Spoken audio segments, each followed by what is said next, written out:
Assalamualaikum warahmatullahi wabarakatuh. Perkenalkan, nama saya Fathia Nisa dari program studi Ilmu Al-Quran dan Tafsir. Di samping saya ada teman saya yang menemani saya. Dipersilakan perkenalan. Perkenalkan, nama saya Sa'adat Dunia Ramadhani dari program studi Ilmu Al-Quran dan Tafsir. Saya di sini akan menjadi host dan Mbak Nia akan menjadi narasumber kita. Dalam video ini kita akan menjelaskan tentang peristiwa Isra Mi'raj. Sebelumnya saya akan memberikan beberapa pertanyaan mengenai peristiwa Isra Mi'raj. Dalam Islam, Mbak, terjadi peristiwa Isra Mi'raj. Apa sih, Mbak, makna dari Isra Mi'raj itu? Nah, sebelum peristiwa Isra Mi'raj ini terjadi, Nabi itu mengalami suatu peristiwa yang membuatnya sangat merasa sedih, yang pada saat itu dikenal sebagai Amul Husni, yaitu waktu kesedihan Nabi. Karena pada waktu itu Nabi kehilangan orang yang sangat dia cintai, yaitu Sayyidah Khadijah dan juga pamannya Abu Thalib. Lalu setelah peristiwa itu barulah terjadi Isra Mi'raj. Nah, kata Isra sendiri itu dalam bahasa mempunyai arti perjalanan seseorang pada malam hari. Sedangkan menurut istilah, Isra adalah perjalanan Nabi Muhammad SAW pada malam hari dari Masjidil Haram di Mekah menuju Masjidil Aqsa di Baitul Maqdis. Adapun kata Mi'raj juga mempunyai arti sendiri. Secara bahasa, Mi'raj berarti alat untuk naik. Sedangkan kalau menurut istilah, Mi'raj adalah naiknya Nabi Muhammad SAW dari bumi menuju ke Sidratul Muntaha atau langit ketujuh. Oh, berarti dalam makna atau istilah Isra Mi'raj itu terdapat perbedaan ya, Mbak?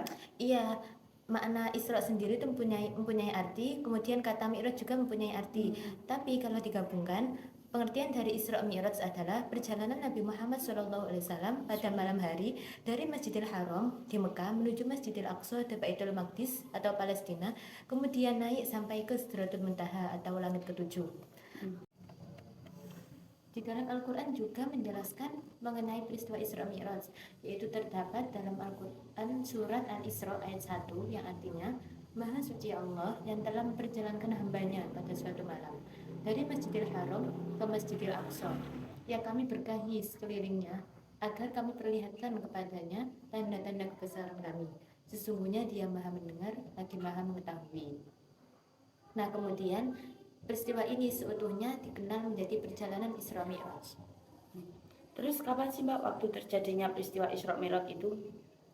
Untuk mengenai waktu kejadiannya itu ada beberapa pendapat ya, Mbak.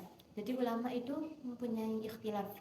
Ada yang mengatakan bahwa peristiwa ini itu terjadi pada akhir tahun kenabian di Mekah sebelum Nabi hijrah ke Madinah. Terus ada juga yang mengatakan bahwa terjadi pada malam 27 Rajab tahun 10 kenabian. Tetapi mayoritas ulama itu berpendapat bahwa Isra Mi'raj terjadi pada tahun pertama sebelum Nabi hijrah, yaitu antara tahun 620 sampai 621 Masehi. Maka dari itu, peristiwa Isra Mi'raj ini menjadi mukjizat terbesar dalam perkembangan Islam.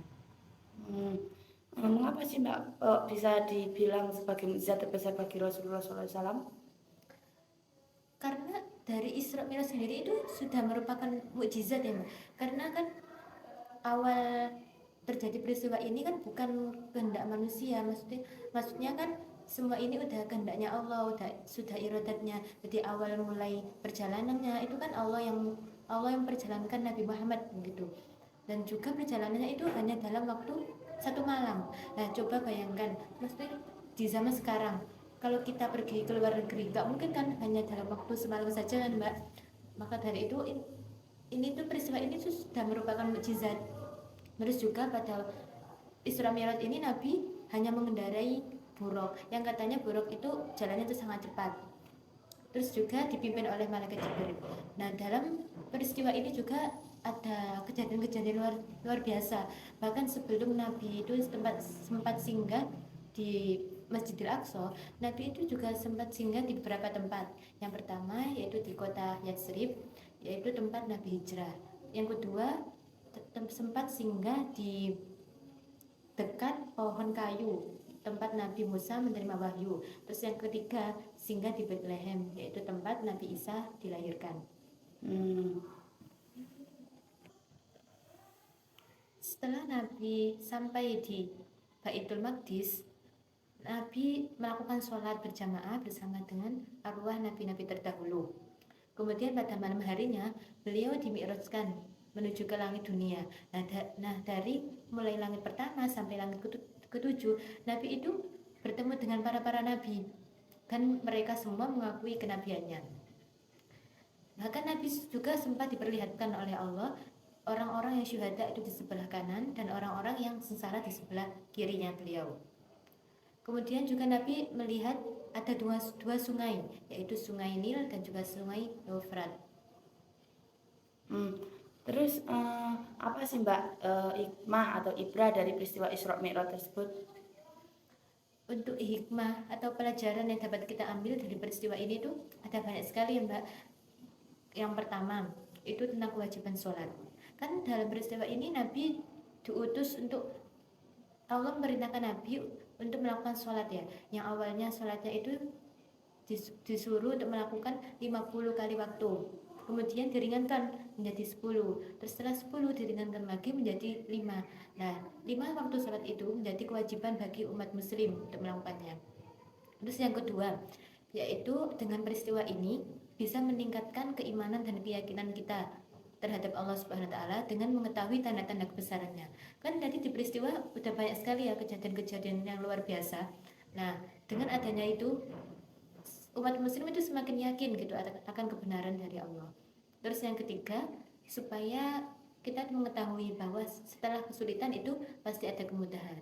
Jadi Allah itu tidak mungkin memberi cobaan atau menguji hambanya itu di luar batas kesanggupannya. Jadi setelah Allah menguji hambanya itu pasti nanti ada hikmah di balik kejadian seperti itu semua.